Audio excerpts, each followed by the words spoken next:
Reference चाहिए मेरे को, आप पर्सनली डीएम कर सकते हो। आई होप ये वो देखे ना, बट मैंने 2 साल का फेक एक्सपीरियंस आया था।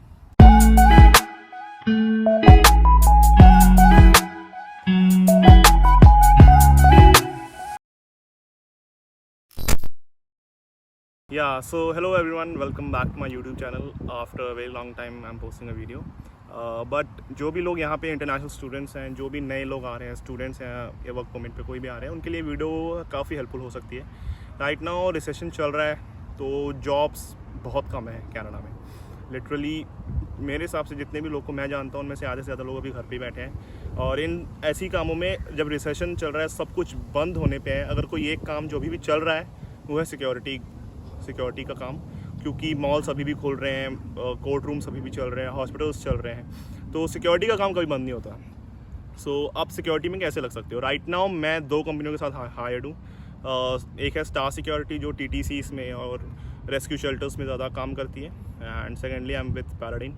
सो इन कंपनीज़ में कैसे हायर हुआ, कैसे मैं ऐसा नहीं था कि मैं पहले ही यहाँ पे गया और हायर हो गया, होता है कईयों के साथ। बट मैंने बहुत सारे इंटरव्यूज़ दिए।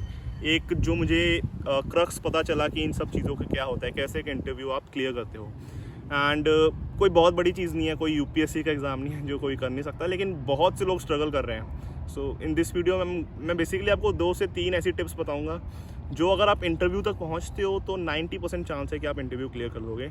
डेफिनेटली मैं आपको कह सकता हूँ, ऐसा नहीं है कि आपको जॉब मिलेगी ही मिलेगी, कोई गारंटी तो कोई भी नहीं दे सकता।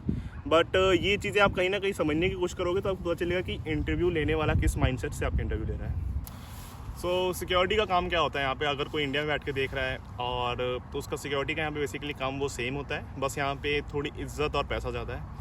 सेकेंडली काम सेम ही, आपको पेशेंट वॉचेस करनी होती है हॉस्पिटल्स में, मॉल्स में होती है, you need to do petrols, और इतना कोई वो काम भी नहीं है कि बहुत ज़्यादा रिस्क काम है। कुछ पोजीशंस होती हैं जैसे सबवे में, TTC में, वहाँ रिस्क हो सकता है, but it depends upon you. So यहाँ पे आप coming straight to the point, आप कैसे हायर हो सकते हो। सबसे पहली चीज़, किसी भी इंटरव्यू में आपको जाके जॉब का डिस्क्रिप्शन आपको पता होना चाहिए कि what the job is demanding. जैसे मैं किसी भी इंटरव्यू में जाता था तो उसके हिसाब से ही मैं अपना जो रेज़्यूमे था वो थोड़ा मोल्ड करके जाता था। जैसे मैं लॉजिक्स में मैंने ट्राई किया था, बहुत सी ऐसी कंपनीज़ में 10-12 इंटरव्यूज़ मैंने दिए और मैं नहीं हुआ। तो सबसे बड़ी टिप यही है कि आप ज़्यादा से ज़्यादा इंटरव्यू दो। अब जितनी मर्जी घर बैठ के वीडियोस देख लो, कुछ भी कर लो, इट्स जस्ट लाइक ड्राइविंग कि आप फ़ोन पे नहीं सीख सकते, आपको जाके इंटरव्यूज़ देने पड़ेंगे, उसके बाद ही आपको थोड़ा पता चलेगा। सो सबसे बड़ी टिप ये है कि सबसे ज़्यादा आप इंटरव्यू जाओ, जगह जगह जाओ, थोड़ा स्ट्रगल करो। Secondly, your communication skills need to be very good. आपकी कम्युनिकेशन, आपकी इंग्लिश बहुत अच्छी होनी चाहिए। आपको कैसे भी करके सामने वाले बंदे को कन्विंस करना है। और लोग डर जाते हैं झूठ बोलने से, झूठ नहीं बोलते। मैं ये बोलूँगा जितना झूठ आप बोल सकते हो बोलो, जितना भी। मैं स्टार सिक्योरिटी में हायर हुआ, आई होप ये वो देखे ना, बट मैंने 2 साल का फेक एक्सपीरियंस आ रहा था लिटरली, एंड उनको नहीं पता चला। मैं ये आपको कहूँगा कि आप फेक एक्सपीरियंस 101% डालो, लेकिन तब से डालो जब से आप कनाडा आ चुके हो। फॉर एग्जांपल, अगर आप पिछले सितंबर में आए हो तो 1 महीना लगता है सिक्योरिटी लाइसेंस बनाने में, अक्टूबर से आप आगे का पूरा फेक डाल दो। आई नो ये अजीब लग रहा होगा सुनने में, लेकिन ये पूरा प्रैक्टिकल है। हाँ, सो सेकेंडली, अगर आप G के लिए एप्लीकेबल हो या G2 के लिए एप्लीकेबल हो, किसी भी ड्राइविंग लाइसेंस के लिए एप्लीकेबल हो, आते ही ड्राइविंग लाइसेंस बनाओ। क्योंकि जो भी लोग ड्राइविंग लाइसेंस जिनके पास होता है उनको मोबाइल गार्ड रख लेते हैं अक्सर कंपनीज। बड़ी कंपनीज तो नहीं रखती, लेकिन छोटी मोटी कंपनी जो दे देती हैं, जैसे पैराडाइन में आपको बहुत 3-3 साल का एक्सपीरियंस चाहिए किसी भी उनकी कार वाला मोबाइल गार्ड बनने के लिए, लेकिन सिक्योरिटास हो गई और ऐसी कंपनीज आपको बहुत सी कंपनीज ऑन कॉल शिफ्ट देती हैं दूर। तो अगर आपके पास लाइसेंस है तो आप कार ले लोगे, कोई छोटी बड़ी सस्ती वस्ती, तो आप उससे किसी भी दूर लोकेशन पे जा सकते हो अपनी उस लोकेशन पे काम करने के लिए। सो एप्लीकेबल अगर आप हो लाइसेंस के लिए तो लाइसेंस बना लो आते हुए, सिक्योरिटी गार्ड का लाइसेंस के साथ साथ ड्राइविंग लाइसेंस बना लो। तो coming back to the interview point, कि आप इंटरव्यू कैसे क्लियर करो। सबसे पहले आपने झूठ बोलना है। जितने भी टाइम से आप इंडिया से आ चुके हो उतना फेक एक्सपीरियंस डाल दो। सेकेंडली, जो भी आपको वो बातें बोल रहा है आपका इंटरव्यूअर कि आप ये कर सकते हो, आप ये कर सकते हो, सब में हाँ करो। अवेलेबिलिटी फुल दो, चाहे आप बाद में जा सकते हो नहीं जा सकते हो, एक बार हायर हो जाओ।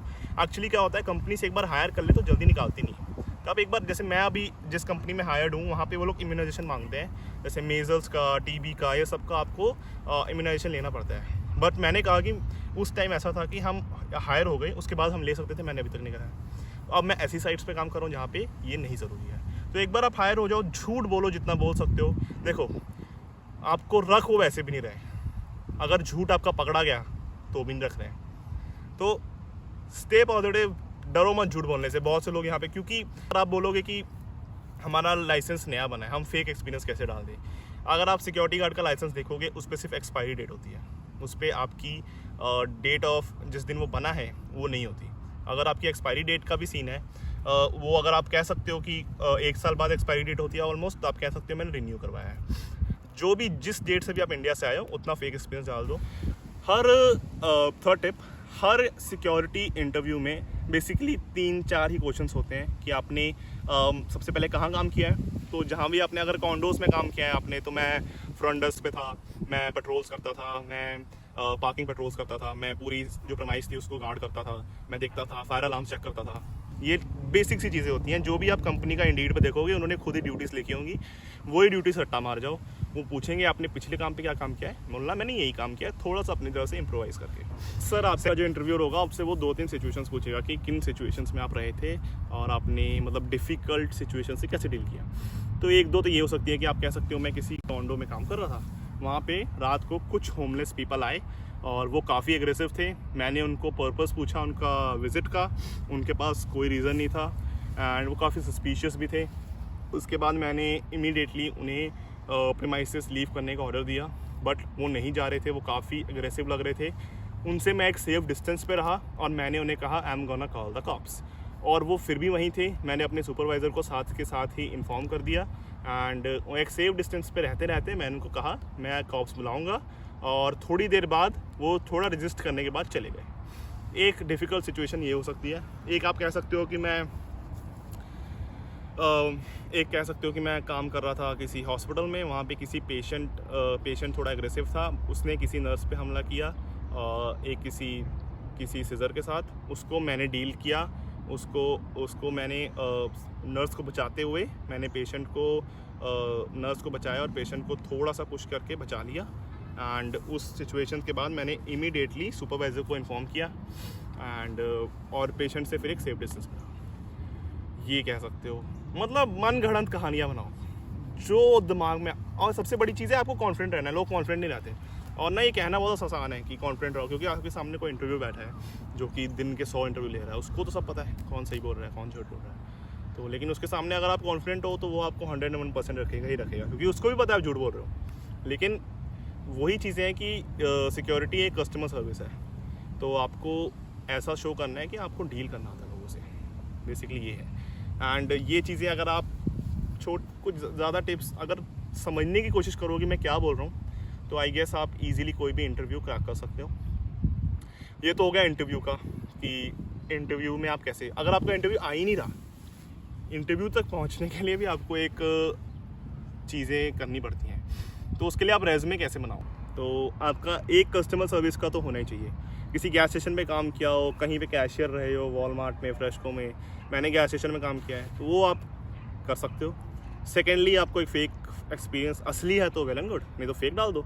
उसमें आपको फेक एक्सपीरियंस में डालना है थोड़ा बहुत, कि अगर आपका दोस्त हो, कि कोई ना कोई दोस्त तो सबका होता है जो सिक्योरिटी गार्ड होता ही है, उनसे पूछो कि वो क्या काम करते हैं। फ्रंट डेस्क पे रहते हैं, पेट्रोल्स करते हैं, कैमरास हैंडल करते हैं, ये सब चीज़ें आप कह सकते हो। एंड हल्का फुल्का कॉन्फिडेंस रखोगे तो आप इंटरव्यू तक पहुंच के इंटरव्यू इजीली क्लियर भी कर सकते हो। सबसे बड़ा मिथ यहाँ पे ये है कि लोगों को लगता है कि विदाउट रेफरेंस काम नहीं मिलता, ऐसा कुछ भी नहीं है। आपको सिर्फ हायरिंग पता करनी है कहाँ पे है। बहुत जगह हायरिंग हो रही है, नए नए लोगों को हायर कर रहे हैं। पैलाडिन है जो हॉस्पिटल्स के लिए हायर कर ही रहा है, इम्यूनाइजेशन नहीं है यहाँ पे लोगों के पास। तो अगर आपको पैलाडिन में हायर होना है तो वहाँ पे पैलाडिन में हायर होने के लिए आपको सबसे पहले तो आपको वो देना पड़ेगा, आपको इम्यूनाइजेशन कराना पड़ता है। अगर आप रिस्क ले सकते हो ज़िंदगी में, आप पैलाडिन के ऑफिस जाओ या फिर किसी भी हायरिंग इवेंट पे जाओ, वहाँ पे आपको एक इम्यूनाइजेशन फॉर्म देंगे। वो आप किसी भी यहाँ पे डॉक्टर के पास जाना। अगर आपको इंडिया में टीबी, मेजल्स, वेरिसेला ये सब के लगे हुए हैं तो वहाँ से आप इम्यूनाइजेशन अपना भरवा लेना। उसके बाद 90% चांस है कि आपको इम्यूनाइजेशन और कुछ फेक एक्सपीरियंस डाल देना, बोल देना झूठ झूठ, वहाँ पे आपको रख ही लेंगे।